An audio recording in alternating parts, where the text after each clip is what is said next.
खूनी साया।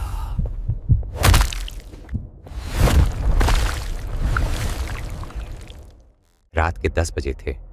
चारों तरफ गहरा अंधेरा पसरा हुआ था। ये गांव मैदानों में बसा था, जहां ना शहर जैसी चहल पहल थी और ना ही बेवजह की भीड़।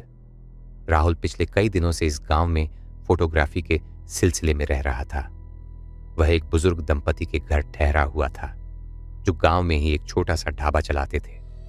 राहुल ने अपना सामान कार में रख दिया था और खाने के लिए बैठ गया। तभी ढाबे वाले की पत्नी ने इशारों में अपने पति को कुछ बताया। पति ने भी उसे चुप रहने का इशारा किया, जैसे कह रहा हो, रुको, मैं खुद बात करता हूं। राहुल ने यह देख लिया और बोला, क्या हुआ अंकल, कुछ कहना है? ढाबे वाले ने थोड़ी हिचकिचाहट के साथ कहा, हाँ बेटा, तो बताइए ना, पैसे चाहिए क्या? नहीं बेटा, बात पैसों की नहीं है। तभी अचानक तेज बारिश शुरू हो गई। ओह, ये बारिश भी अभी ही आनी थी। हाँ अंकल, आप क्या कह रहे थे? बेटा, कई सालों से रात में कोई भी उस पुरानी पहाड़ी से नहीं गुजरा, तुम सुबह चले जाना। राहुल हंसते हुए बोला, अंकल चिंता मत करो, ये सब लोगों की बनाई हुई बातें हैं। नहीं बेटा, ये सच है, इसलिए कह रहा हूं, सुबह निकलना। अगर जरूरी ना होता तो मैं जाता ही नहीं, लेकिन जाना बहुत जरूरी है। अब चलता हूं। राहुल ने ढाबे वाले से हाथ मिलाया, आंटी को मुस्कुराकर देखा और कार में बैठ गया। ढाबे वाला दंपति बस एक दूसरे को डर भरी नजरों से देखते रह गए। भारी बारिश के बीच राहुल गांव से निकल पड़ा। शहर जाने का बस एक ही रास्ता था, पुरानी पहाड़ी का रास्ता। इस पहाड़ी को पुरानी पहाड़ी इसलिए कहा जाता था क्योंकि कई साल पहले आए भयंकर तूफान में गांव की सारी पहाड़ियां टूट गई थीं, सिवाय इस एक के। एक तरफ गहरी खाई, दूसरी तरफ ऊंची पहाड़ी और ऊपर से मूसलाधार बारिश। राहुल हर मोड़ पर सावधानी से ब्रेक लगा रहा था ताकि गाड़ी फिसले नहीं, लेकिन अंदर ही अंदर उसे लगने लगा कि शायद सुबह जाना बेहतर होता। तभी अचानक तेज बिजली चमकी और ऊपर से एक बड़ा पत्थर गिरा। फिर एक के बाद एक पत्थर गिरने लगे। सब कुछ धुंधला हो गया। राहुल का गाड़ी पर कंट्रोल छूट गया। गाड़ी घसीटते हुए कहीं दूर जा टकराई। एक जोरदार धमाका हुआ और राहुल का सिर स्टीयरिंग से टकरा गया। जब राहुल की आंख खुली तो उसने खुद को एक खुले मैदान में पाया। उसकी कार एक पेड़ से टकराई हुई थी। वह हैरान था, मैं तो पहाड़ी पर था, फिर यहां कैसे आ गया? कुछ समझ नहीं आया। फिर उसने खुद को संभाला और भगवान का शुक्रिया किया कि वह जिंदा है। गहरी सांस लेकर उसने गाड़ी स्टार्ट की। तभी बिजली चमकी और दूर उसे एक पुरानी हवेली दिखी। राहुल खुद से बोला, जान है तो काम चलता रहेगा, आज रात यहीं रुकना बेहतर है। वह कार से उतरा और हवेली की ओर दौड़ पड़ा। हवेली के ऊपर एक कमरे में हल्की रोशनी जल रही थी।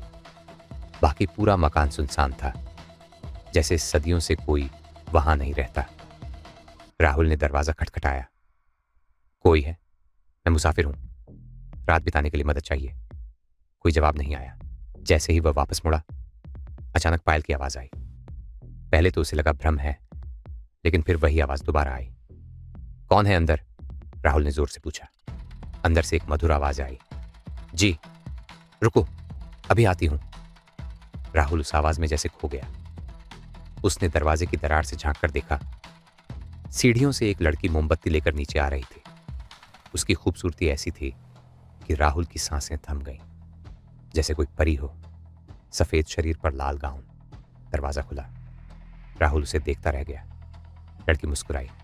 सर, मेरा चेहरा यहां है। राहुल झेंप गया। Oh sorry. कोई बात नहीं, यहां आने के बाद अक्सर लोग खो जाते हैं। मतलब? अंदर आइए, पूरी रात है समझाने के लिए। राहुल अंदर आया। लड़की ने दरवाजा बंद कर दिया।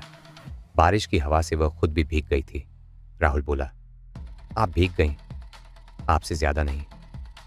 मैं आग के पास बैठ जाऊंगा, आप आराम करें। ऊपर अकेले क्या करूंगी? चलिए बातें करते हैं। राहुल ने पूछा, आप यहां अकेली रहती हैं, डर नहीं लगता? आपको डर लग रहा है? नहीं, पर इतना बड़ा घर और आप अकेली। लड़की मुस्कुराई। रहोगे मेरे साथ? फिर बोली, डरिए मत, ज्यादा दिन टिक नहीं पाओगे। क्या मतलब? मेरी कहानी सुनोगे? हाँ, क्यों नहीं। लड़की ने कहना शुरू किया, ये कहानी है 13 साल की मुनमुन की, जिसे उसके पिता ने एक अमीर आदमी को बेच दिया, शादी के नाम पर। उस आदमी को जिसकी क्रूरता पहले ही उसकी 5 पत्नियों की जान ले चुकी थी। वह राहुल के करीब आई और कहानी आगे बढ़ाई। मुनमुन रोते हुए हवेली तक आई थी, लेकिन वहां की शानो शौकत देखकर उसका मन बदलने लगा। उसका पति उसे रानी की तरह रखता था, कभी उसके साथ जबरदस्ती नहीं करता, बल्कि एक पिता की तरह व्यवहार करता। राहुल हैरान हुआ, तो फिर उसने शादी क्यों की? लड़की बोली। यही बात मुनमुन भी नहीं समझ पाई। समय बीता। एक दिन मुनमुन की मुलाकात विनय से हुई, जो माली का बेटा था। धीरे धीरे दोस्ती और फिर प्यार, दोनों एक दूसरे के बिना अधूरे लगते थे। एक दिन जब हवेली का मालिक बाहर गया हुआ था, मुनमुन ने विनय को अंदर बुलाया। दोनों एक दूसरे में खो गए।